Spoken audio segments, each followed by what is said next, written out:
Everyone, welcome to tonight's Dino Budala Show on Sirius XM Channel 127, Monday, October 25th. Today there was news of a coup in the media in Sudan. Tanks rolled in, the military took over, they arrested the civilian leadership had been elected. That's one type of coup. Over the weekend, we learned very clearly that there was another type of coup. And this didn't take place with tanks. It took place in a swanky, posh hotel in Washington, D.C. called the Willard Hotel. What we learned from the Washington Post unbelievable reporting over the weekend was that Donald Trump and his allies, Rudy Giuliani, Bernie Kerik, Steve Bannon, and others had begun plotting to first analyze the election results, which, just to be clear, that is completely legal. They can do it outside of the White House. You have your lawyers go through it, your investigators, whoever you want. That's fine. And you can litigate it, and Trump did. They litigated over 60 cases and lost. They lost all of them that mattered. They even alleged fraud in cases. They lost there. They had no proof. They lost. And by the time you got to late December, you had already all the recounts done, all the lawsuits were over. The Electoral College had voted and affirmed that Joe Biden was the president-elect. But Donald Trump didn't stop. That's where the coup happened. It was after all the legal means to overturn the election had ended. Again, a coup is not just rolling tanks into the street. A coup is illegally overturning the will of the people. And that was what the Washington Post noted. The singular goal of the Willard Hotel meetings was that, overturn the 2020 election.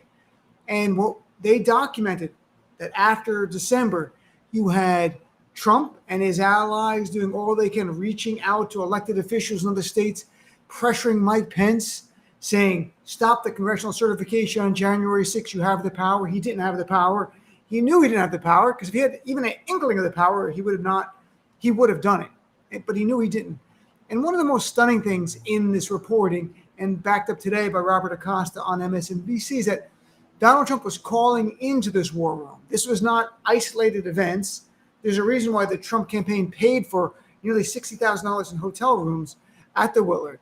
This was part and parcel of Trump's strategy. He called in all likelihood, knowing Trump, he directed it. What we do know is that on January 2nd, just days before the January 6th Trump terrorist attack, he was on the phone with 300 GOP state legislators from the different battleground states. And he told them that you have the power. And he called on them to overturn the elections. He called on them to decertify the results, even though there's nothing legally in the statutes to allow this decertification, especially after the Electoral College had voted already and affirmed the win of Joe Biden. But he urged them to decertify. And one of the GOP state senators from Michigan who was on that call spoke to the Washington Post. Said he was on the call to hear if Donald Trump could present evidence of fraud. And he didn't. There was no evidence of fraud. Donald Trump just wanted to overturn the will of the people. That's a coup. That's exactly what a coup looks like in a Western nation like the United States of America. It's unthinkable. And to me, there's little doubt Donald Trump needs to be criminally prosecuted. If there's no laws that he broke, then we need laws passed that address this so no future president can do this. But there's some have written about former prosecutors about conspiracy to commit election fraud, which is a felony. You have potentially seditious conspiracy, potentially incitement to riot on January 6th, the actual attack there. But Donald Trump thinks he's above the law. He continues to act that way. He goes around the country spewing the same lies that radicalize people to attack our Capitol on January 6th. And now we know there was a two-prong attack. The outward one, which was the January 6th attack, which was the backdrop. He had hoped, I think, probably that wouldn't happen, but then he had no choice. And then the coup behind the scenes that we're learning more details about. The January 6th Commission needs to find all the evidence involved, but more importantly, Merrick Garland and the Department of Justice have to step in. They can move much more swiftly than a congressional committee. They can subpoena people. They can have a grand jury demand people testify.